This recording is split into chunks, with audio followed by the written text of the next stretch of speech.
when I ask them the question of how much money they feel they need to have in the bank, I always frame it as how much do you have in the bank now as a renter or as someone who does not own a home? And how much money do you feel like you will need to have in the bank as a homeowner?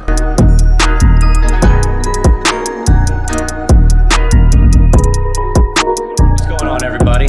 Today, the South Jersey Home Advisors have a special guest here, Mr. Sean Gold. And he is a friend of the South Jersey Home Advisors. He's a certified financial planner, financial guru, whatever you want to call him. We appreciate you being here, Sean. Say hi to the people here.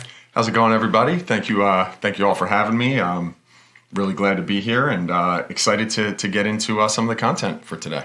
Yeah, we definitely wanted to have you on because I think it would benefit our viewers a lot to really see your side of things, how to actually save. You know, we'll go into it here a little bit, but why don't you tell us a little bit about your background, where you're from, things like that. Awesome. Well, I grew up a couple miles away in Cherry Hill with all you guys. I mean, we all went to Cherry Hill East together.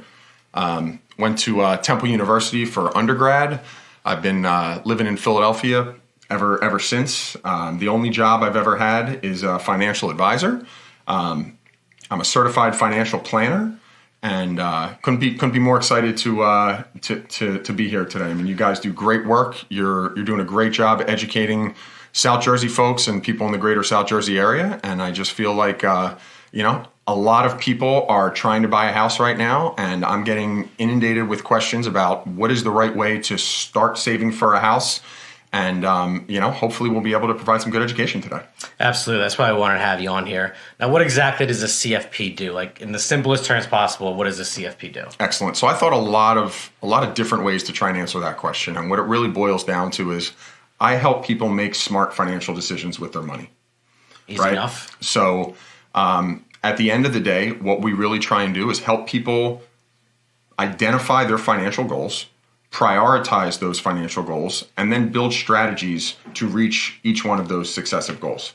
Perfect. That kind of like transitions to the first question here is, how do you construct a plan to start to save money, for a house, for other things too, but for mostly a house? Excellent. So generally, the way that works is someone calls me and we're having whether it's a quarterly meeting or it's an on-demand call, and they say, hey, we want to buy a house.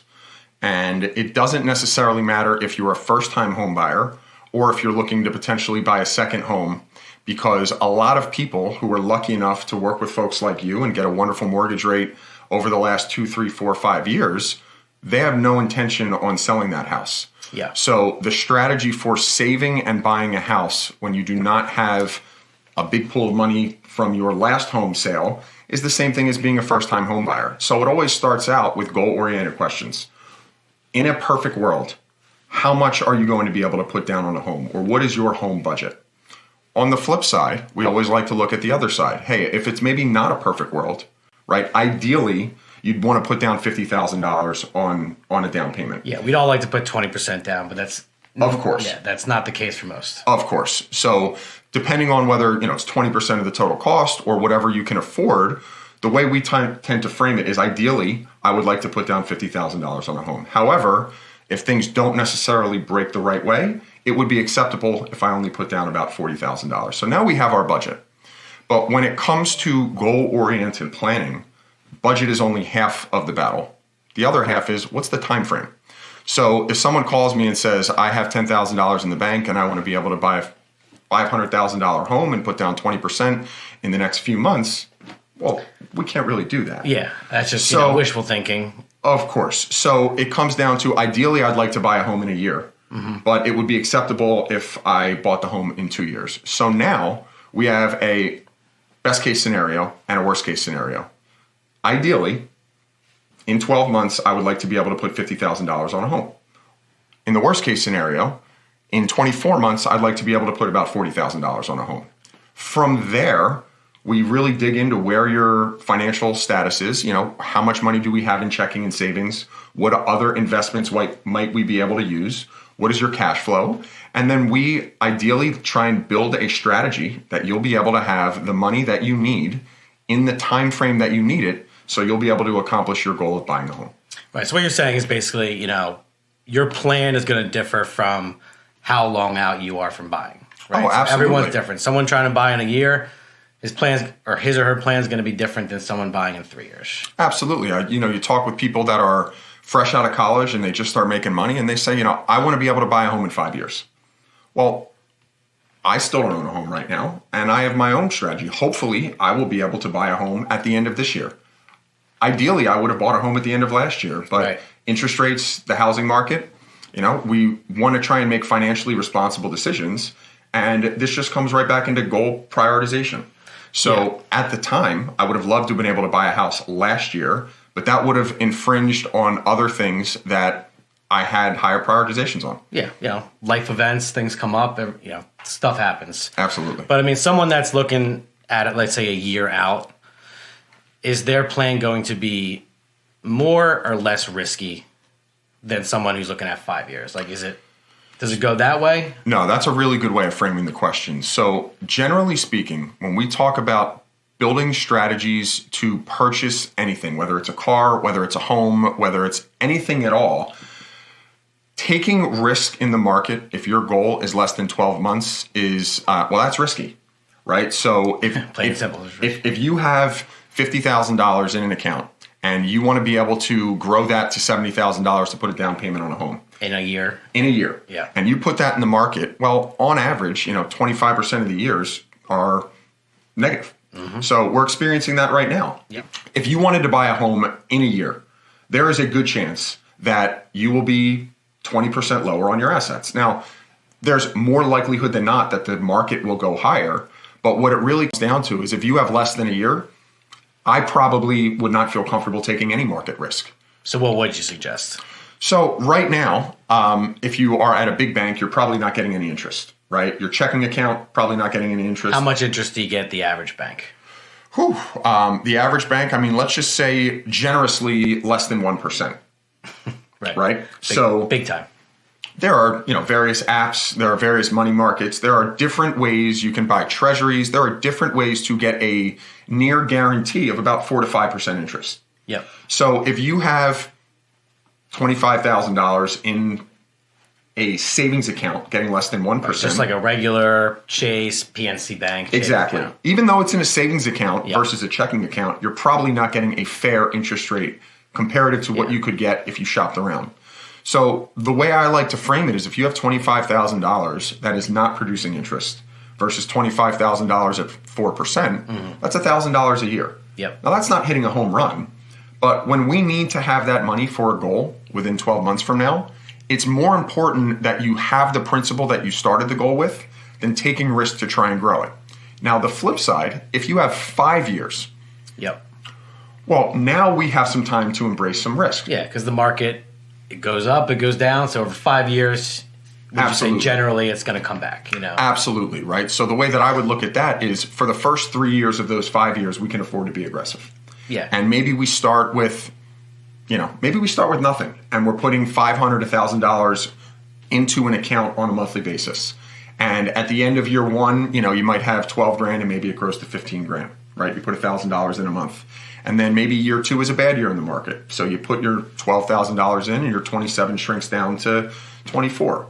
Year three, you have a good year. Once you get within 24 months, depending on what your goal is, it might make sense to start pulling some funds out of the stock market where you could be up by 25% or more in 2 years, but you could be down by 25% or more in 2 years. So at some point between 12 to 24 months before you need to have this money, we would craft a strategy tailored to your specific situation that would divest on a periodic basis, pulling some of that money out of the market. And the goal would be that 12 months before you needed or you wanted to purchase this house, you would have that fund that was invested in stocks would theoretically be shifted to a much more conservative investment. CDs. Like what? Yeah, you can buy CDs, you can buy treasuries, there are money markets. Break down for the people that don't know. What is a CD? Excellent. So a CD is a certificate of deposit, and they come in term lengths. So you can buy a 3-month CD, you can buy a 6-month CD, or a 12-month CD. The longer your term is that you need to use the funds, the more likely that a CD might be the best option for you. So meaning the longer period that need the money, or how quickly you need the money? Let's look at the flip side. So the simplest alternatives to a CD is a money market. Mm-hmm. Now, money markets might not get as quite high of an interest rate as CDs. Yep. Maybe a money market will be about 4.5% right now, and a CD would be at about 4.8%. Mm-hmm. But the benefit of a money market is it's completely liquid.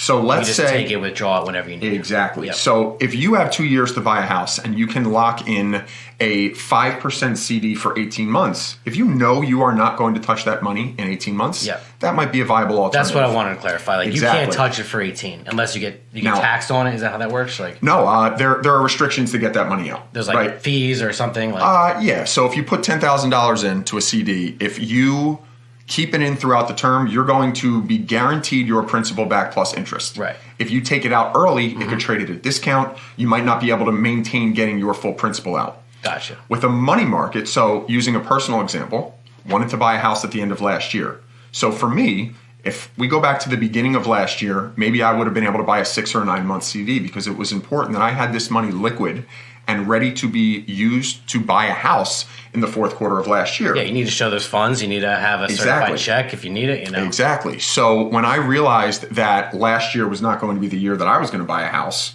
and I was deciding, okay, does it make sense for me to buy another 6-month CD or a 9-month or even a 12-month? My decision was, if my dream house comes along in 4 months from now, and I bought a 6-month CD, that didn't necessarily fit my time frame. So the closer you get towards your goal of buying a house, the more liquid that you want to be, right? Makes sense. That's kind of the fundamental difference between a money market and a CD. 5 years away, you could be fully invested in stocks. Yeah. Once you get close to 2 years, now you want to start to build a strategy that is going to hopefully protect the gains that you've made from year 0 to year 3, so that by the time you get to year 5, frankly, by the time you get to year 4, you are not taking market risk. Yeah, so, bottom line, depends on your timeline, different strategies. You want to put that in the CDs for probably a more longer term, money markets for maybe a shorter term. Just kind of make it as simple as possible. Absolutely. Is what I got out of all that. Sure. Great stuff. Now, can you speak to you want to have money for a down payment, but you also want to have money in the bank, right? You want to have that backup, that fail safe.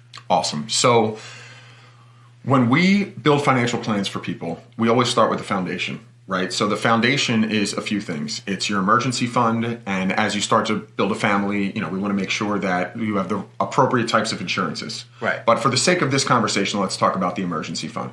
Right. First-time home buyer, when I ask them the question of how much money they feel they need to have in the bank, I always frame it as, how much do you have in the bank now as a renter or as someone who does not own a home? And how much money do you feel like you will need to have in the bank as a homeowner? Because if you're renting and my air conditioning goes, I get to call someone and they come and fix it, right? If there's an issue with the roof, if there's an issue with the washing machine. Now, if you own a home and you need to get a new air conditioner, or if you need to get a new roof, those are significant expenses, and I would make a strong argument that your emergency fund as a homeowner has to probably be a little bit higher than what you felt comfortable with as a renter or as someone who is not a homeowner. Now, is that a 6-month kind of reserve thing? Great question. What would you suggest? So the CFP board would recommend that somewhere between 6 to 9 months of living expenses. So if you do your budget and you spend $3,000 a month, right, they would say that you should have somewhere between $18,000 and $27,000 in the bank. Right. Generally speaking, if you are an individual or if there is a one-income household, you want to be closer to 9 months. If you have a 2-income household, then you can be a little bit closer to 6 months. So when we are talking about building a strategy to save for a house, we kind of omitted the first part earlier. You might have $15,000 ticketed towards a house right now, but how much do you have in an emergency fund? So the way that you can't just give all your money away. Exactly. So if you have no $0, if you have $10,000 in the bank right now, let's talk about that 5-year goal, right? You have $10,000 in the bank. You're 2 or 3 years out of college. You're starting to make a little bit of money. You're putting money in your 401k, and step 1 is how much do you need to have in cash and savings after you buy a home? Right now, you might have 10. After you buy a home, maybe that number is 20 or 25 or 30. Let's just use 20 to keep it nice and round. So you have 10 right now, and your home purchase goal in 5 years, give me a number. Like how much that I want to. How much would you want to put down on a home in 5 years from now? Let's just say 40,000. Okay.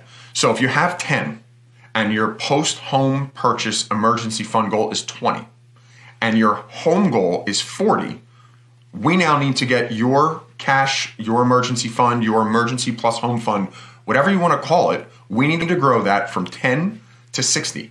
So after you make that big down payment, you still have the 20. And lots of times I'll sit down with people and they'll say, I have X amount in the bank, I need to grow it to Y to then buy a home. And I'll say, okay, you just bought your home and now you don't have anything left over. You need to furnish your home. You have moving costs. Definitely. There's a lot of things that are associated with it. It's definitely a big overlooked thing. It's like, all right, well, I do have 20,000 to put down. But then you're right. Like you got all these other house expenses. You still got to buy gas. You still got to buy groceries. You need money. Exactly. And, we're in a time where, the markets are forecasting a recession more likely than not. Maybe we were in one, maybe we weren't. That's not really my job to say whether we were or we were not. But the point is that the labor market is a lot different than it was a few years ago. And, we always need to think about, hey, what if you buy a home and you lose your income? Right? Yeah. So those are the things. Then you're on the hook for a, $400,000 property instead of just bailing out on a lease on an apartment. Exactly. So, there's a lot of variables. And when you sit down and you work with someone like myself, to go back to how I originally answered that question, we always start with the foundation, right? You want to build a house, you have to have a strong foundation, the metaphorical house, so to speak. So that means that as you grow your personal life, your financial life, we always like to hope for the best, but plan for the worst.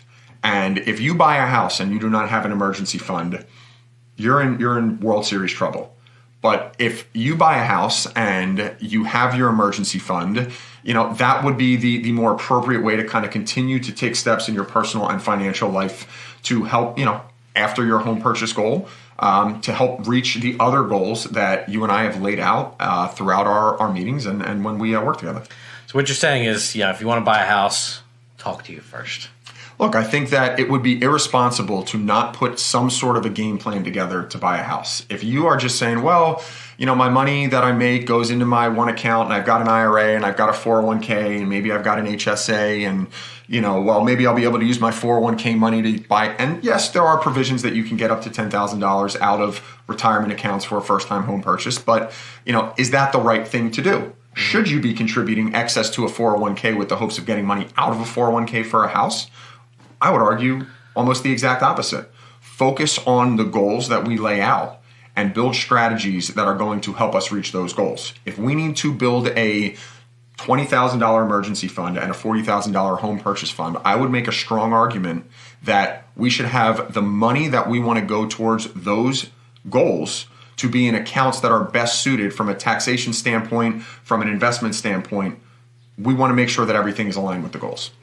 Makes a lot of sense. All right, so we've definitely talked a lot here, different strategies, what it takes to save money that you can't really afford to, get more income, spend less. But what's kind of your personal strategy for buying a home in the near future?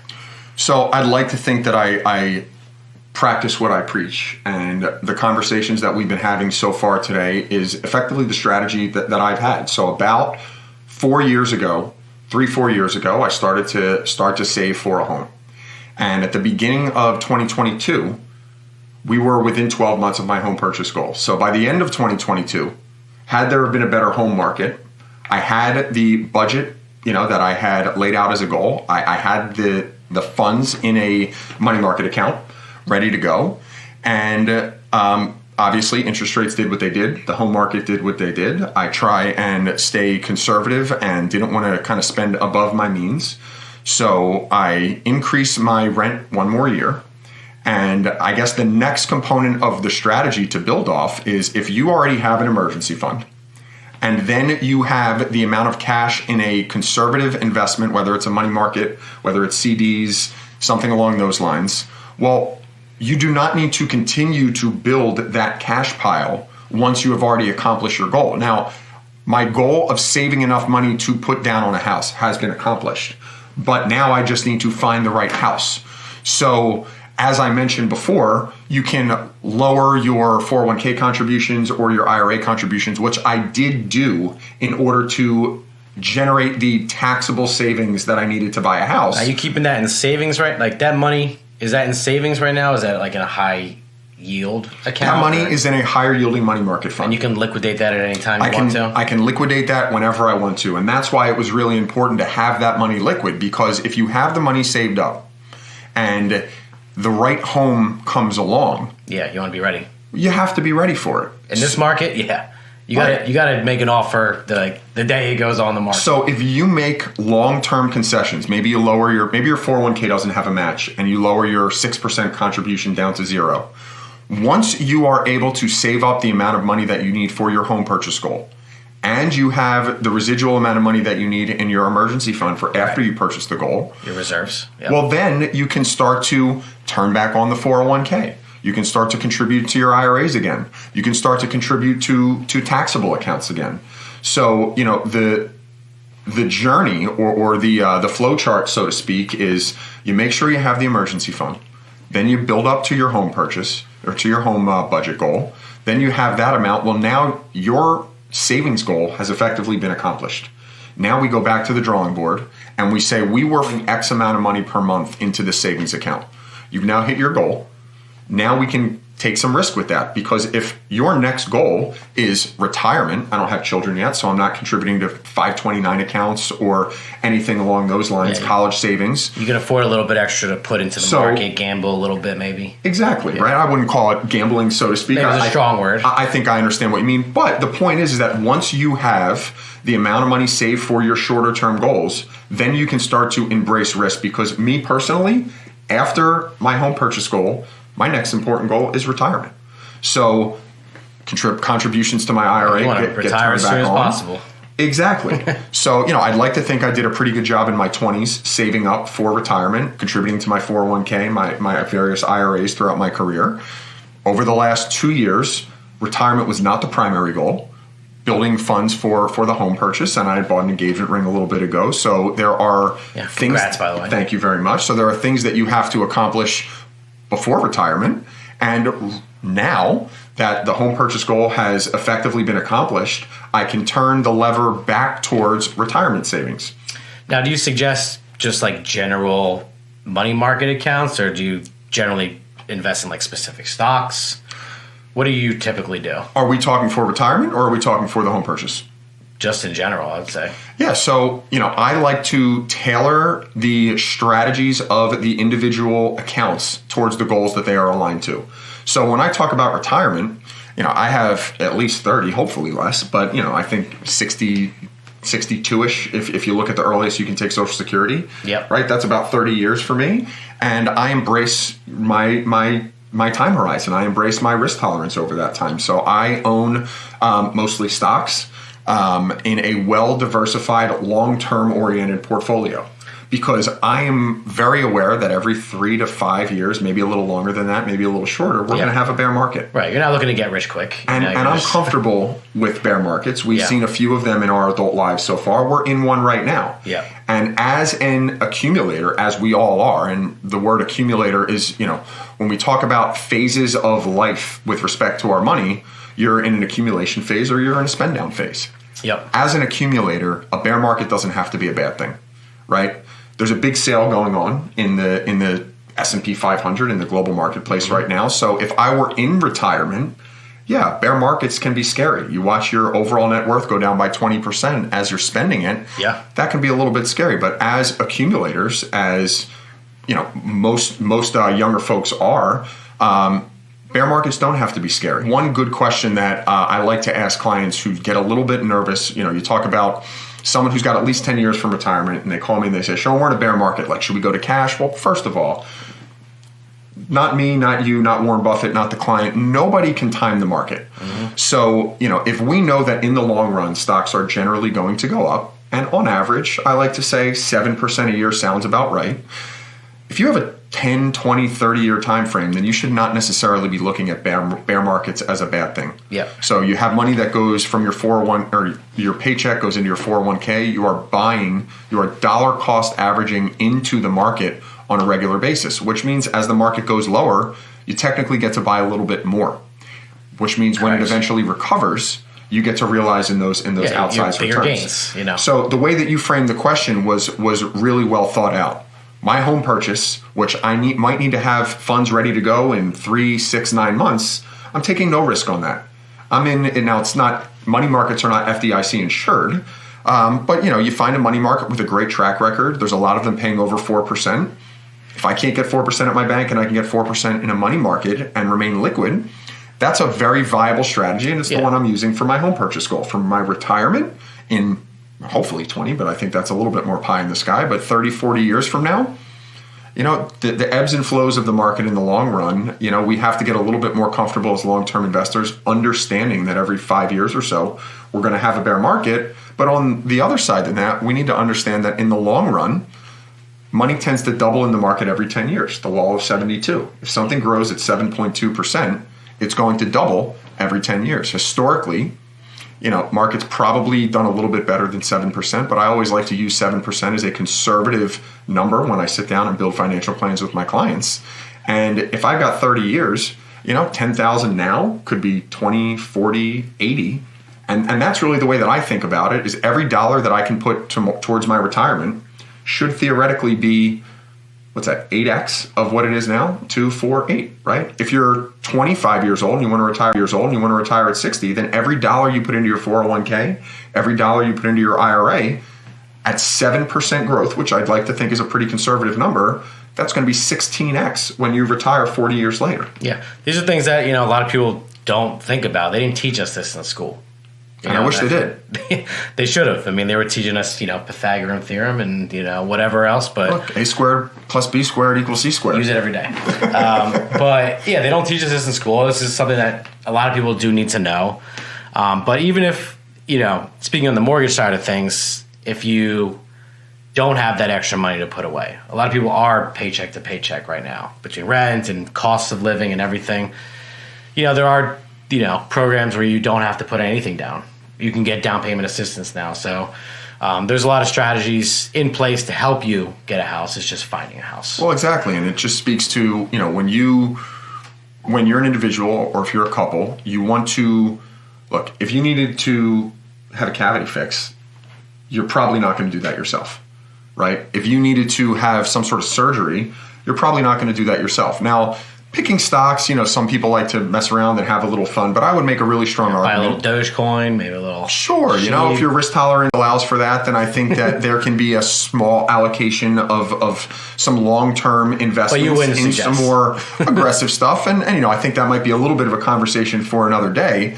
But the overall point is, we want to try and tailor our specific goals to specific strategies. And, you might not know the right strategies to buy a house. You might not know that you don't have to put anything down on a house if you are in certain situations. So as you build your life, I talk about building the right team around you. So it makes sense at some point, maybe not when you're right out of college, but when you are building a family and you really are starting to make some good money, that you want to have a CFP in your corner. You want to have a certified financial planner helping you build for the future. When you go to buy a house, if someone says, Sean, what's the lowest I can put down? I give you a call and I say, hey, I have a client that doesn't necessarily have the cash flow to be able to put 20% down. What strategies might you guys be able to offer this person to increase their prospects for buying a home? And that's where we're coming. There's programs available for 0%, 3%, 5%. Depends on credit scores and other factors. USDA loans, if you want to get a rural area property, 0 down. If you're a veteran, 0 down. And even if you're a first-time home buyer, conventional loan, 3%. And what class in school did they teach you this in? I think it was gym class. Learned that on the schoolyard, right. The streets. They don't teach it. While it would be great if there were classes in high school and college, mandatory personal finance classes, so you can understand, what compound interest really does and what, $50,000, $80,000, $200,000 in student loan debt will do to your future cash flow.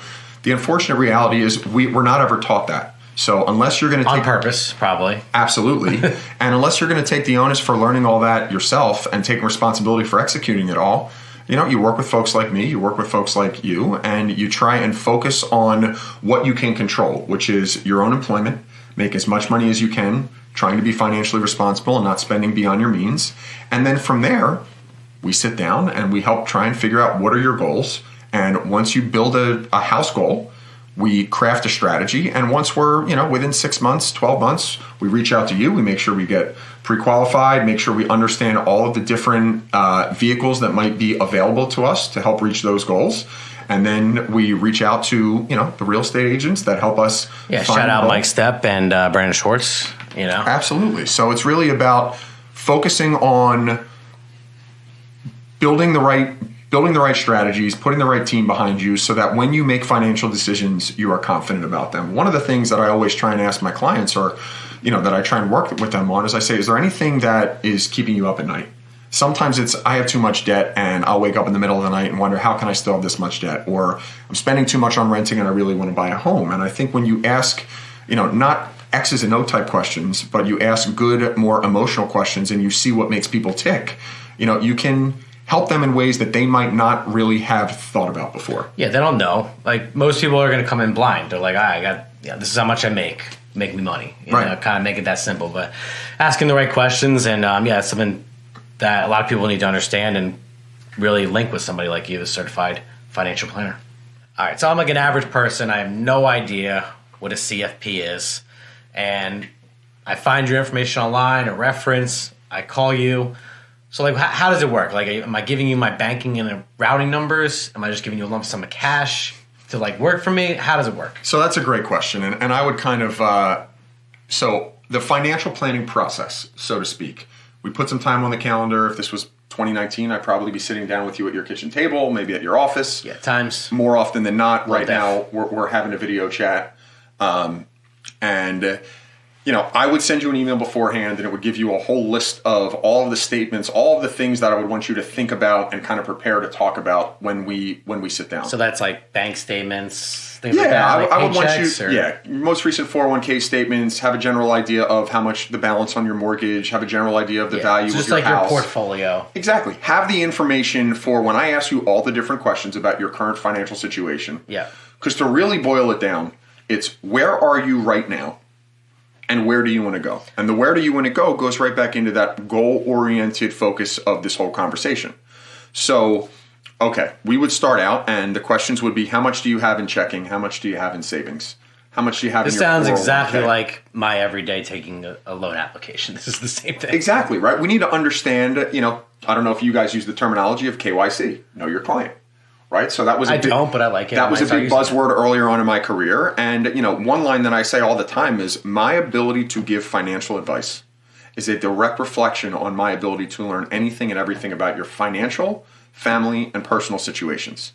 So, hopefully if you have a significant other, we're sitting down with both of you. Sometimes there are parents or relatives or other people that are close to the prospect or client that would prefer to be in on the meeting, which is totally fine. Right. Because building trust is hard, and it's not going to happen in one meeting. Yeah, if you're in your 20s or 20 to 30, I didn't know everything that I needed to know or have ready. I wouldn't be able to answer most questions like the average person. Exactly. So yeah, you want to maybe have your dad there, or whoever it is. We take inventory of where you're at. Mm-hmm. We go over your 401k. We take a look at any debt that you might have, your student loans, any credit card debt. And, from there, we effectively, the computer kind of does it for us, but we have your balance sheet. We have a general idea of what your spending is. And then, so that's all the quantitative. The intake. Exactly. So there's your objective part. There's your quantitative part.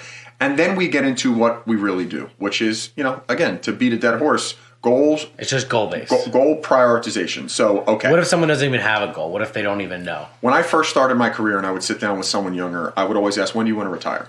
And I realized that was a time waster. Is that the number one goal of most people? Everyone wants to retire. Nobody who is outside of 5 to 10 years from retirement knows when they want to retire. And if I were to ask you, how much money do you need to maintain your lifestyle in retirement?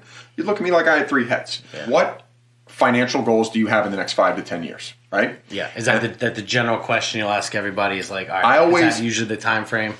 I always like to, so let's assume for this conversation, I'm sitting down with a 30-year-old couple. Okay. And they don't have kids yet. And I asked them, what are your goals for the next 5 to 10 years? Well, we want to have kids and, we want to be able to start saving for college. and maybe they own a home and they want to start saving for a vacation home and they don't want to sell their current home. So right there, we've got a few different goals, right? We've got college savings. We've got the second home purchase goal. We know that we have retirement goals. And once we have all the information about the quantitative stuff, we can basically say, okay, this is the amount of money that you're making. This is what is going towards your regular expenses, your fixed expenses, savings, and taxes. And that leaves an extra $1,200 or $1,500 left over per month. So we now have that budget to ticket different short-term goals. So if you don't have kids yet, you can't open up a 529 account until you get a Social Security number. Right. So maybe in the short term, we start opening up a non-qualified joint investment account so that we can start building some wealth for that next home. So that when that kid does come, they're joint on that account. Now, maybe you are trying to get pregnant or something and you don't have insurance. Well, we talked about building on a foundation. Once you decide that that's the next step for you two as a couple, you really want to make sure that if, heaven forbid, something happens to one of the two of you from either loss of income or loss of life, right? There's disability insurance and there's life insurance. So look, those conversations can get a little morbid. And I know that nobody likes an insurance salesman, but as a certified financial planner, these are conversations that we have to have. Yeah. Right? You're covering everything. You need to understand what the cost to insure your income and to insure your life is. And if that cost doesn't provide the value that you believe in, that's totally fine. This is what you folks want. These are your goals and your goal prioritizations.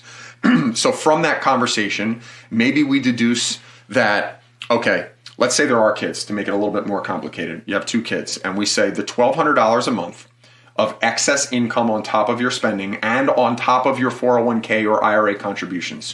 What is the best use of that $1,200 a month? Now, maybe your goal is to be able to grow college savings accounts to contribute $50,000 for each kid. We would run a calculation that basically says if you want to have $50,000 in 15 years for your 3-year-old and in 12 years for your 6-year-old, how much will you have to put into whether it's a 529 account or a custodial account, or maybe you just want to open up an account for the kids and have them take responsibility, or something along those lines. You're just making it like as simple as possible. Like you're putting in a plan. Exactly. Because like most people, they have no idea how much to save to get to this point in however long. If the math indicates that you have to put $150 a month away for the 6-year-old and $120 a month for the 3-year-old, with the 3-year-old's a little bit younger, you have a little bit more time. Well, now we've got that objective, and then we can take the remainder of those funds and maybe we increase your 401k percentage by 1 or 2%, and maybe with the remaining $300 or $400 or $500, we start to build a non-qualified investment account. Mm-hmm. And when I say non-qualified investment account, generally speaking, break that down for us. There's two types of investment accounts. You have qualified accounts, which are effectively retirement accounts. There are restrictions as to when you can start to pull that money out to live on, and there are early withdrawal penalties. So for example, if you are 30 years old and you want to be able to buy a second house or a vacation home by the time you're 45 years old, you're not going to be able to dip into an IRA or a 401k to use those funds. Yeah, without penalty.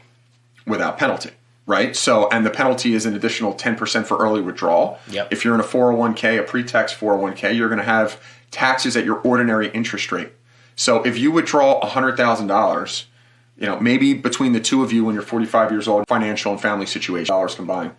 If you withdraw another $100,000 from a pre-tax 401k or a pre-tax traditional IRA, your gross income for the year just went from $200,000 to $300,000. You've moved yourself up from a tax standpoint. Yeah. So when we talk about what is the best way to coming for you, what is the best way to save for the vacation home or for a first-time home purchase, it doesn't make sense to put those funds in a retirement account, aka a qualified account.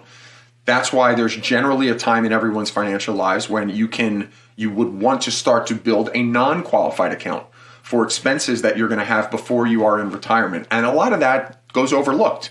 Sometimes I sit down with people and maybe, they've been maximizing a 401k for the last 10 years. And they say, we want to do X, Y, and Z in the next 5 years, but they don't have non-qualified investments to use.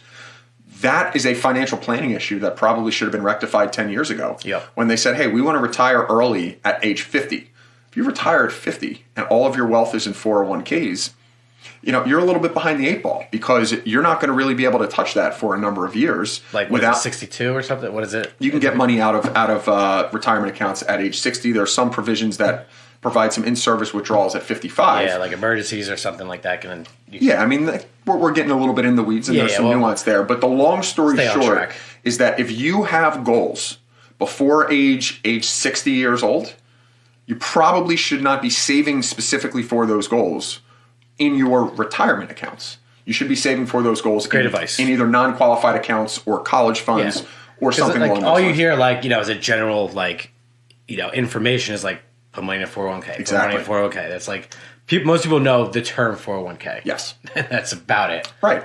And that's why when I talk to people about building an investment bucketing strategy, right, the first bucket that you fill up, if your employer offers you a 401k and they offer you a match, maybe it's only 3%. The first thing you should do is you should put 3%, you should defer 3% to get that match. Well, then other people would say, well, shouldn't I just go up to 10%? Well, maybe. What are your goals? Yeah, if you have no goals in the short term, then sure.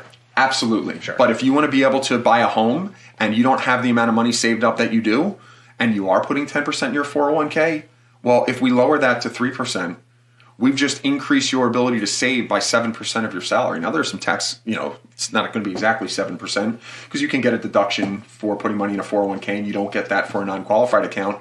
But what's more important, getting a deduction on your 401k or saving money for the home purchase goal that you've just laid out that you want to accomplish in the next 18 to 30 months? Which will help you stop paying rent, build asset, equity, all exactly. that, Absolutely. all that stuff. And why didn't they teach us in high school? Why was I dissecting frogs and doing wood shop and just messing around?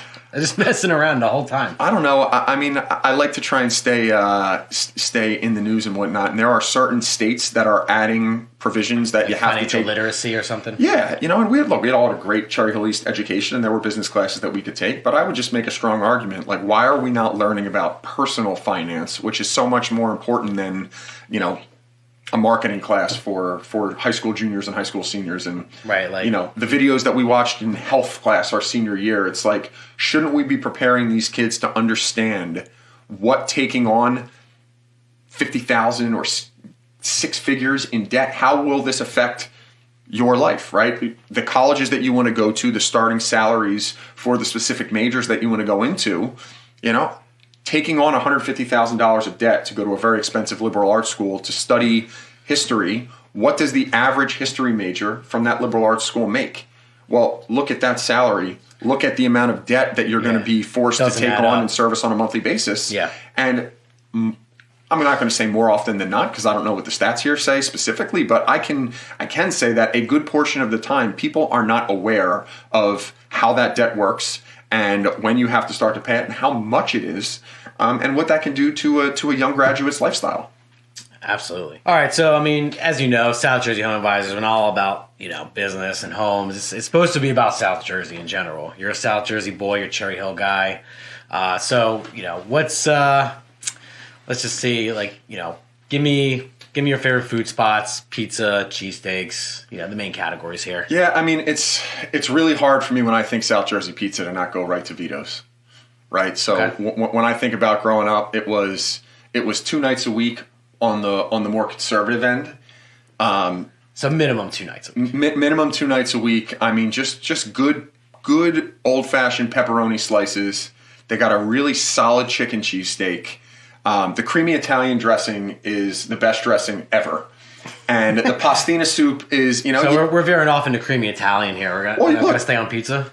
Just for whatever reason, that creamy Italian, it's just you get the salad, the pastina soup, a couple slices, and a cheesesteak. Okay. That was the go-to order for a long time. Now, Sean Gold special? More often than not, half of that cheesesteak and probably a slice of pizza is going to get shelved for the next day. Yeah. It's a good amount of food, but yeah, I just... So what was your go-to slice? You said pepperoni? Pepperoni. I keep it simple. Just a classic. The buffalo chicken doesn't quite do it for me. I don't like the big, thick pizza. So you're gonna go on the record and you're gonna say Vito's is your number one in South Jersey. If I'm gonna have a slice of pizza in South Jersey, you give me a little bit of a well done pepperoni slice from Vito's, and I'm a happy guy. Okay, I respect it. I like Vito's. I think for me, in this area, King of Pizza tops. You know, I can't veer off King of Pizza, and they've stayed consistent. I mean, just the plain slice or the sausage slice. You know, they got that shredded sausage. It's So when I think of King of Pizza, I think of football Sundays. You put in that wing order. You get that well done wing order. Don't get me started on the wings. Now the trick is when you put in the order, you go pick it up at 12:15. You got another 45 minutes until the Eagles are going to play. You get home, you have to take the wings out of the container, Right, so they don't steam up. I like a little bit of more of a crispy, a little bit of a well done wing, Yep. and it doesn't matter how crispy or how well done it is. If it's steamed up and it's sitting in that in the half an inch or the inch of standing sauce, Yep. you're going to lose all that crisp. you got to get the wings out, and I don't like stacking them. I don't want to put them in a bowl. I would want more of a tray so they're not stacked. Yeah. And that would be my King of Pizza. You know, if I'm doing King of Pizza, I'm throwing back 20 wings. Oh yeah, absolutely. And they're not big wings, so it's not like you're going crazy. So No. the 20 wings is very reasonable for King of Pizza. Yeah, I mean I definitely second that. I like a crisp wing. I don't like them too saucy. If it's over sauced, Now, I'm out. How do we feel about ranch versus blue cheese? blue cheese all day. Excellent. Excellent. Yeah. All right, we're on the same page there. King of Pizza and Vito's, you can't go wrong. I haven't really had Vito's recently. Any other South Jersey pizza spots? You know, what's your number 2 slot? Ooh, I wouldn't even know where to go. I mean, I probably have to throw Tacconelli some love. Okay. Now, I tend to go to the Tacconellis in Philly a little bit more often. Yep. But yeah, I mean, I love a thin crust. Okay. And the way I describe some of those Tacconelli pies is it's basically like a cracker with whatever you want on top. So you might prefer like that burnt edge, that wood fired, that brick oven style. I want to hear a little crunch when I bite, not the crust. I want to hear a little crunch when I bite into the pie. So if I'm going to Tacconelli's, I'm doing the house special, which is as good as pizza gets, and then they have a sausage and onion pie. Interesting. Have you ever had that one? I haven't, but it makes it sound like you're gonna have some bad breath. You will have some bad breath. And here's the other kicker. When you go there, they do a good job of bringing out one pie at a time. I love the white pies, but you start out with the white pies because they are very garlicky. Mm-hmm. And when you get to slice number 5, 6, 7, whatever your end is, you probably want to end with maybe a margarita, maybe a pepperoni, but you start out with the house special, which is the tomato and spinach, and it's garlicky, and our breath is destroyed after that one. Then you go into the sausage and onion, and when I go with the crew, so is that like your main? That's the main course per se. Like your appetizer is your light white pie. That's a great way to put it. Main course, you're a little heavier with the meats and the onions, and then the dessert is that margarita, because the margarita is extremely thin. Yeah, and it's almost like another appetizer. It's like a flatbread. I know what you mean. It's light and refreshing. But the sauce, it's a little bit sweeter. So you can get a pepperoni pie, and I might be totally wrong here. I might be making this up, but for me, you get a pepperoni pie, you get a plain pie, you get that good red sauce, and then you try the margarita pie. And I don't know if it's because it's thinner, if because it's less toppings on top, but it's a little bit sweeter, and that's how you should end your Tacconelli's night. All right, I got to get over to Tacconelli's. I haven't been there in years. The only one I've actually been to is, I don't even think it's there anymore. Across from the Morristown Mall, they opened up one. Okay. I don't even think it's there anymore. I know they just opened up one in Haddonfield. Right. We'll have to check it out. Okay. Maybe next time. Let's move to cheesesteaks. Cheesesteaks. That's a fun conversation as well. Yeah. So it's all subjective. I know. I mean, everyone. Kind of. It's very subjective. It can be. I mean, it can be. If you talk about the Geno's and Pat's and, that's the tourist spot, I think we can all agree that there's probably better cheesesteaks than those in the greater Philadelphia, greater South Jersey area. But I've said this before. I'll say it again. Like, it is a touristy spot. It's still a good cheesesteak. People shit on it. Like, look, if you're coming from out of town, that's what you want, right? You want the touristy. You get your Pat's, you get your Geno's, you sit down there. It's good. Yeah. It's a good cheesesteak. Now, if we're talking Philly cheesesteaks, I mean, my allegiance is Steve's. 100,000%. I respect that. The Prince. The Prince. You got to go with the Prince. Yeah. It's not the king of steaks, but the Prince is better. Sometimes better than the king. When you're talking about cheesesteaks, and South Jersey cheesesteaks. Yeah. Well, let's keep it to South Jersey. Now, Donkey's is not something that everyone knows about, and it's a little bit different, but it still absolutely qualifies as a cheesesteak. It is it's a poppy seed Kaiser roll. Yeah, I'm familiar. I mean, you don't see them very often. They slice it down the middle. You get to see that like burger cross section of it which is unique because it's a little bit different. Correct. But yeah, I mean, they do it really, really good. They do it good. I had it one time. Now I will say I had the Medford one. I haven't. And that's the one that I go to as well. Okay, I haven't been to the Camden one. Which I've been told I do need to make that trip out to Camden to get that That's one. the point I was trying to make is like maybe I need to go to the original. But I thought that the onions were a little too sweet for me. They were a little caramelized. It gave it too sweet of a taste. Love onions. I caramelize love onions on onions. every meal. But you always caramelize every time? Or you just fried onions for me is what I want on my cheesesteak. No, if I can cook them a little lower and slower, add a little butter, add a little extra salt, maybe a little maybe a little honey, a little sugar to kind of really get that caramelization. Right, so that's up your alley. So that's why you like donkeys, because it's sweet. It's got that sweet onion. It's different, but it's the same, and it's delicious. And it also helps that the donkeys that we go to, and I believe it's Marlton, it could be Medford, but I think it's Marlton. It is, a few minutes from a couple golf courses that we tend to play a lot. So it's perfect. It's always better eating after a good exercise. And, you think about playing 18 holes and it's 95 degrees out and where are we going afterwards? And you get into their little storefront and they don't have too many places to sit down, but you get your nice cold bottled water and you have your cheesesteak. And what better way to end a round of golf than with a donkey's cheesesteak? It doesn't get better than that. That's the right kind of 19th hole. Clip that. Send it to them. No, but yeah, if you ever get the chance, you may have not heard of it. In Hainesport, Lilo's Tomato Pies. Portnoy was there. He gave it a huge score. That's currently my top cheesesteak in South Jersey at the moment. And where's this at? Lilo's Tomato Pies in Hainesport. It's right next to Hainesport's like right next to Mount Laurel. Oh, okay. I'm trying to think of like the area. It's right off Route 38. If you're going 38, not towards Philly, the other way. So look it up. You can Google it. Google the address. But I would suggest that. I'm a little bit of a cheesesteak connoisseur, so it's got that seeded roll. Everyone's crazy about the seeded roll right now. Maybe a little Cooper Sharp, but that's my number one right now.